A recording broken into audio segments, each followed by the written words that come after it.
बिस्मिल्लाहिर्रहमानिर्रहीम।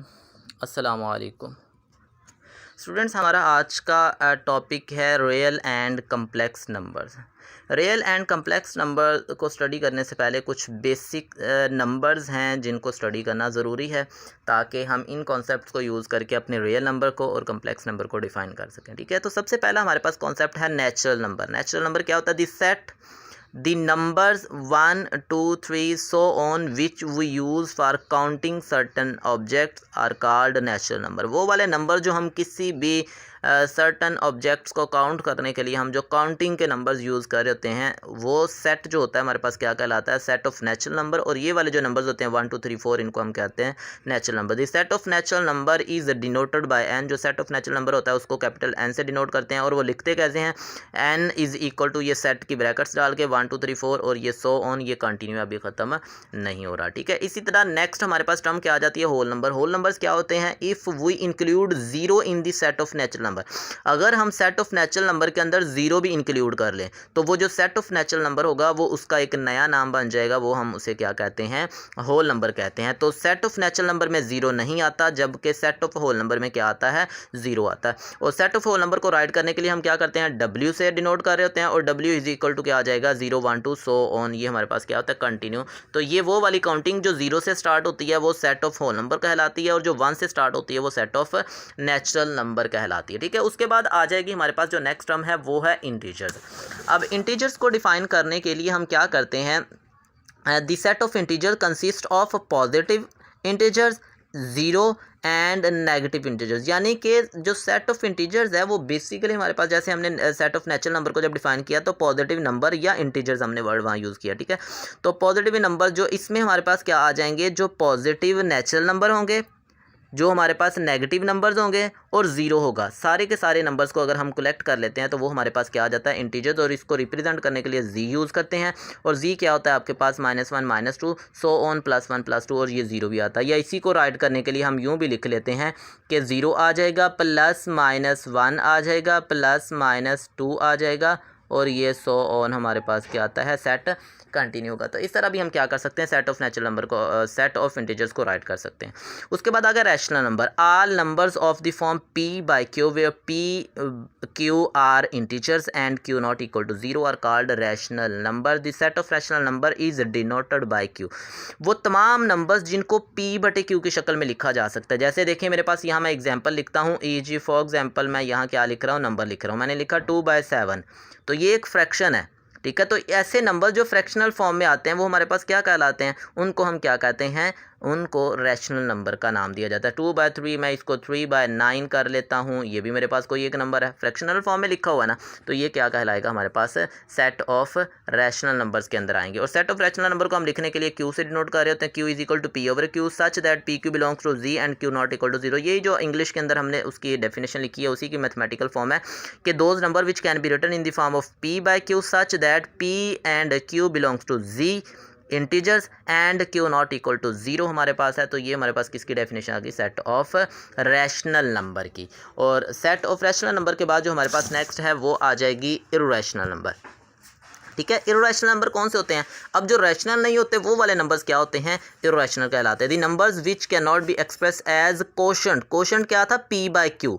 कोशेंट से मुराद है p/q, जो हमने अभी बात की थी p/q। तो वो वाली फॉर्म, वो वाले नंबर जिन which can not be expressed as quotient of integers are called, उनको हम, वो नंबर जो होते हैं वो इर्रेशनल नंबर कहलाते हैं। और इर्रेशनल नंबर को डिनोट करने के लिए q प्राइम शो करवाते हैं हम लोग। और q प्राइम कैसे डिफाइन करते हैं? x such that x not equal to p/q। यानी कि वो तमाम नंबर्स जिनको नहीं लिखा जा सकता p/q फॉर्म में, उनको हम क्या कहते हैं? उनको हम इर्रेशनल नंबर कहते हैं। और इर्रेशनल नंबर की एग्जांपल अगर देखी जाए, square root of 2। Square root of 2 को हम रैशनल फॉर्म में नहीं लिख सकते। ठीक है, इसकी फ्रैक्शनल फॉर्म नहीं बन सकती। Square root of 3, square root of 5 हो गया, पाई आ गया, ई आ गया, एटसेट्रा। ये हमारे पास कुछ एग्जांपल्स हैं इर्रेशनल नंबर्स की।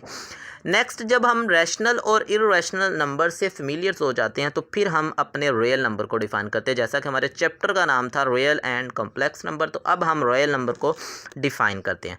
तो रियल नंबर क्या होता है? कहता है the union of the set of rational numbers and irrational number is known as a set of real number. It is denoted by capital R, और capital R is equal to set of rational number union set of irrational number. तो वो वाले numbers जो rational और irrational दोनों हों, ठीक है, यानी कि ऐसा सेट जिसके अंदर रैशनल नंबर भी मौजूद हों और इर्रेशनल नंबर भी मौजूद हों, उस सेट को हम क्या कहते हैं, set of real number.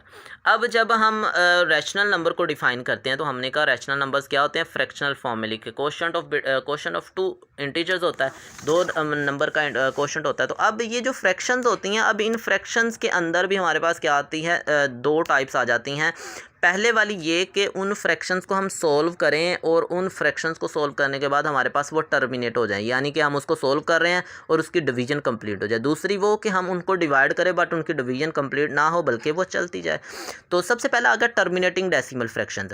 The decimal fractions in which there are finite number of digits in its decimal part is called a terminating decimal fraction, यानी कि ऐसी डेसिमल फ्रैक्शन जिसमें जो नंबर ऑफ डिजिट्स हैं आफ्टर डेसिमल प्लेसेस, यानी कि point के बाद जो आपका डेसिमल पार्ट होता है, जैसे यहाँ फ्रैक्शन लिखी हुई है मैंने 2/5, 2/5 है, इसको डिवाइड करते हैं तो 0.4, और 0.4 के बाद ये टर्मिनेट कर जाता है, रुक जाती है, डिवीजन कंप्लीट हो जाती है यहाँ। तो अब देखें ये जो पॉइंट है, पॉइंट के बाद वाला जो हिस्सा होता है इसको कहते हैं डेसिमल पार्ट।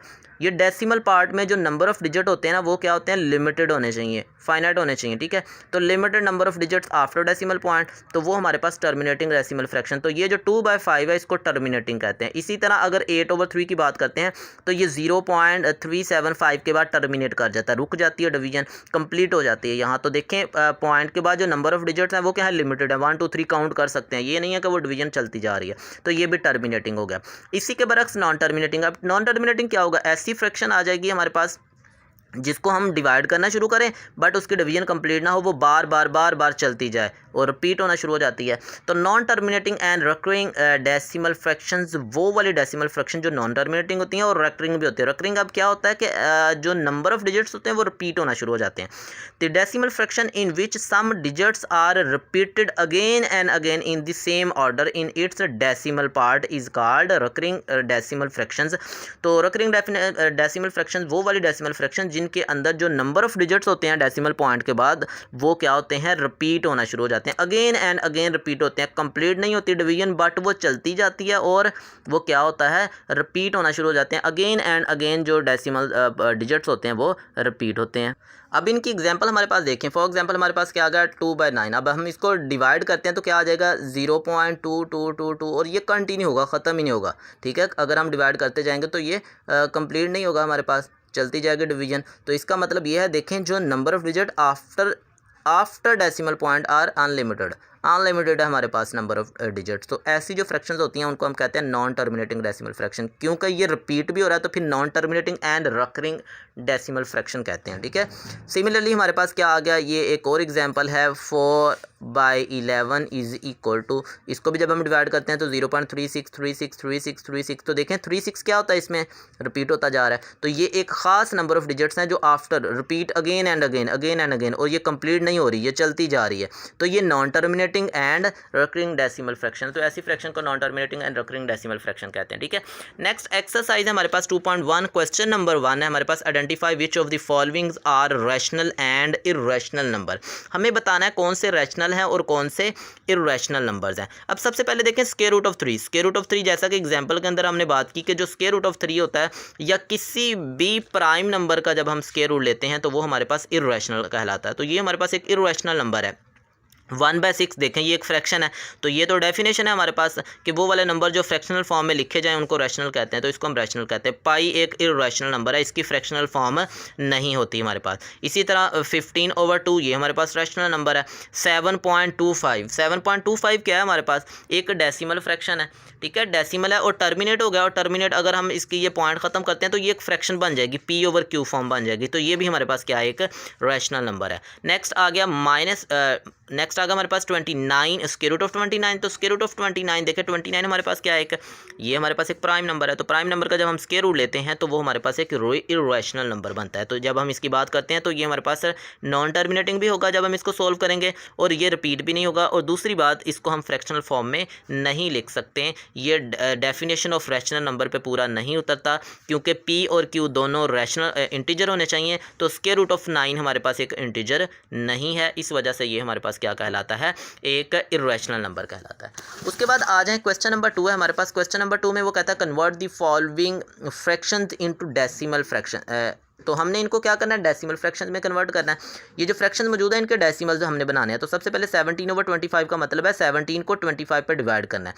अब देखें यहाँ हम डिवाइड करते हैं, 17 एक छोटा नंबर है, 25 एक बड़ा नंबर है। तो 17 25 पे डिवाइड नहीं होता, तो हम क्या करते हैं, या पॉइंट लगा कर यहाँ 0 लगा लेते हैं और यहाँ भी पॉइंट लगा लेते हैं साथ ही। अब देखें, अब 0 साथ मिला लिया 170। अब 25 का टेबल पढ़ते हैं जो 170 से बड़ा ना हो। तो हम देखते हैं 25 6 आर 150, तो यहाँ हमने 150 लिख दिया। और अब हम माइनस करते हैं, 0 में से 0 आ जाएगा और 7 में से 5 2 आ जाएगा, ऊपर से एक और 0 ले आएंगे। अब 200 हो गया, और 25 8 आर 200, तो ये 200 आ गया। लेकिन ये डेसिमल पॉइंट जो हमने लगाए हैं ये वैसे के वैसे ही हम एक तरतीब से क्या करेंगे, नीचे लेकर आएंगे। अब हमने देखा कि जब 17 को 25 पे हमने डिवाइड किया तो आंसर है 0.68। तो 0.68 ये जो हमारे पास आंसर आ गया, ये हमारे पास डेसिमल फॉर्म है, इस फ्रैक्शन की डेसिमल फॉर्म है। और ये टर्मिनेटिंग है, क्योंकि ख़त्म हो गया नंबर ऑफ डिजिट, कंप्लीट हो गया डिवीजन, कुछ नहीं बचा, तो ये हमारे पास क्या हो जाएगी, टर्मिनेटिंग है। इसी तरह हमारे पास देखें 57 बाय क्या आ जाएगा 8। तो 57 को 8 पे डिवाइड करते हैं। सबसे पहले 57 बड़ा नंबर है, 8 छोटा नंबर है, डिवाइड हो सकता है। तो 8 का टेबल पढ़ते हैं, 8 7 आर 56, बाकी बचेगा 1। अब क्या करते हैं, यहाँ पॉइंट लगा लेते हैं, यहाँ भी पॉइंट लगा लेते हैं, 0 लगा लेते हैं साथ, और पॉइंट लगाने की वजह से यहाँ भी पॉइंट वो ट्रांसफ़र हो जाएगा। अब देखें जो यहाँ हमारे पास 10 बन गया। अब 8 का टेबल पढ़ते हैं, 8 1 आर 8, तो 0.18 आएगा, ठीक है। जब हम इसको मल्टीप्लाई करते हैं, देखें ना ये 0, इसको हम छोड़ेंगे और पॉइंट के बाद हमारे पास क्या आता है, 1 आ जाता है। तो जब 8 को 0.1 से मल्टीप्लाई करते हैं, ये 0.1 को जब 8 के साथ मल्टीप्लाई करते हैं तो ये आ जाएगा 8 1 आर 8 और 8 0 आर 0, और एक डिजिट छोड़ के हमें पॉइंट लगाना है तो 0.8। तो ये 0.8 हमने ऐसे यहाँ कन्वर्ट किया, ट्रांसफ़र कर दिया। तो यहाँ से देखिए हम माइनस करते हैं, 1 कैरी करके 10 में से 2 आ जाएगा, ऊपर से फिर 0 ले आएंगे 20, और 8 2 आर 16, 4 बच जाएंगे, ऊपर से फिर एक 0 लगा लेते हैं, यहाँ एक और 0 लगा लें और वो वाला 0 नीचे लेकर आएंगे, तो ये क्या आ जाएगा 40, और 8 5 आर 40। तो हम देखें इसकी जब हमने डिवाइड किया 57/8 को, तो ये हमारे पास क्या आ गया 7.125। तो ये हमारे पास क्या आ गई, उसकी डिवीजन आ गई। इसी तरह नेक्स्ट हमारे पास क्या है, क्वेश्चन नंबर 3 है। क्वेश्चन नंबर 3 के अंदर हमसे कहता है which of the following statements are true and which are false. तो हमें ये बतानी है कि कौन सी ट्रू है कौन सी फॉल्स है। तो सबसे पहले देखें 2/3 इज़ एन इर्रेशनल। अब हमने कहा था वो वाले नंबर जो P/Q फॉर्म में लिखे जाएँ वो रैशनल होते हैं, बट ये कह रहा है कि इर्रेशनल है, तो ये गलत स्टेटमेंट है, हम इसको कहते हैं ये फॉल्स स्टेटमेंट है। Next pi is an irrational, तो ये ट्रू स्टेटमेंट है, हमारे पास पाई एक इर्रेशनल नंबर है। 1/9 इज़ अ टर्मिनेटिंग फ्रैक्शन। तो 1/9 को जब हम स्टूडेंट डिवाइड करते हैं तो हमारे पास आंसर आ जाता है 0.11111, ये कंटिन्यू है, ख़त्म नहीं होता। अगर हम 1/9 को सोल्व करते हैं तो आंसर बनता है 0.111 और ये कंटिन्यू है, तो ये टर्मिनेटिंग नहीं है, ये तो एक नॉन टर्मिनेटिंग है, तो इसका मतलब ये गलत है, हम कहते हैं ये फॉल्स स्टेटमेंट है। नेक्स्ट हमारे पास आ गया 3/4 इज़ अ टर्मिनेटिंग फ्रैक्शन। तो 3/4 एक टर्मिनेटिंग फ्रैक्शन है, तो ये भी हमारे पास क्या है 3/4। जब हम 3/4 को सोल्व करते हैं तो हमारे पास ये क्या करता है, टर्मिनेट कर जाता है, तो ये एक टर्मिनेटिंग फ्रैक्शन है। उसके बाद आ गया 4/5 इज़ अ रिकरिंग फ्रैक्शन। अब ये रिकरिंग नहीं है, ये तो टर्मिनेटिंग है। रिकरिंग वो वाली फ्रैक्शंस होती हैं जो नॉन टर्मिनेटिंग होती है। जब हम 4/5 को सोल्व करते हैं तो हमारे पास जो आंसर आता है वो आ जाता है 0.8। तो 0.8 तो एक टर्मिनेटिंग है, तो टर्मिनेटिंग फ्रैक्शन रिकरिंग नहीं होती बल्कि नॉन टर्मिनेटिंग फ्रैक्शन होती हैं जो कि रिकरिंग फ्रैक्शन होती हैं। तो हम यहाँ से कहते हैं कि ये हमारे पास क्या है, एक टर्मिनेटिंग फ्रैक्शन है, नॉट अ रिकरिंग फ्रैक्शन। तो ये हमारे पास एक स्टेटमेंट फॉल्स स्टेटमेंट है। उसके बाद क्वेश्चन है हमारे पास question number 5, give a rational number between 3/4 and 5/9। हमें 3/4 और 5/9 के दरमियान में हमें एक रैशनल नंबर देना है। स्टूडेंट हम लेट कर लेते हैं कि x be a rational number between 3/4 and 5/9, then it can be written as. कि 3/4 और 5/9 के दरमियान में x एक नंबर है जो कि एक रैशनल नंबर है। अब दो नंबर के दरमियान में नंबर से मुराद होता है हम उसकी एवरेज ले लेते हैं, हम उसके मिड में एक नंबर फाइंड कर लेते हैं, वो भी एक रैशनल नंबर होगा। तो मैंने लिखा हाफ ऑफ, दोनों का सम ले लिया और 2 पे डिवाइड कर दिया। जैसे दो नंबर का हाफ लेना हो तो हम क्या करते हैं, दोनों का सम ले लेते हैं और उसको क्या कर लेते हैं 2 पे, जिसको हम एवरेज बोल रहे होते हैं। ठीक है, दोनों का एवरेज फाइंड आउट कर लेता हूँ। तो दोनों नंबर्स का सम लिया हमने, तो 9 और 4 है, 4 और 9 का एलसीएम लेते हैं तो 36 आ जाता है। ठीक है, जैसे देखें 4 और 9 का हम एलसीएम, दोनों डिफरेंट नंबर है। सबसे पहले ये 2 पे डिवाइड हो जाएगा, 2 चला जाएगा, ये 9 डिवाइड ही नहीं हो रहा, फिर 2 पे डिवाइड करेंगे, ये 1 आ जाएगा, ये 9 वैसे का वैसे। अब 3 पे चला जाएगा, ये 1 और ये 3 आ जाएगा, अब फिर 3 पे चला जाएगा, ये 1 और 1। अब इनका प्रोडक्ट लेते हैं, 2 मल्टीप्लाई बाय 2 4, 4 मल्टीप्लाई बाय 3 हमारे पास 12 और 12 मल्टीप्लाई बाय 3 क्या आ जाएगा 36। अब 36 को 4 पे डिवाइड करते हैं, 9 और 9 को 3 से मल्टीप्लाई करते हैं, 9 3 27 प्लस आ गया। उसके बाद 9 पे डिवाइड करते हैं, 4 4 5 20, 20 और 27 क्या आ जाएगा 47 और ये 1/2, ये जो 2 है 36 से मल्टीप्लाई हो जाएगा तो ये आ जाएगा 47/72। जब 36 को हमने क्या किया है 2 के साथ मल्टीप्लाई किया तो 72 आ गया। तो ये x हमारे पास 47/72 जो कि एक रैशनल नंबर है। और ये रैशनल नंबर कहाँ आता है, ये जो गिवन दोनों नंबर्स हैं हमारे पास, इन दोनों नंबर्स के दरमियान में हमारे पास ये वाला रैशनल नंबर एग्जिस्ट करता है।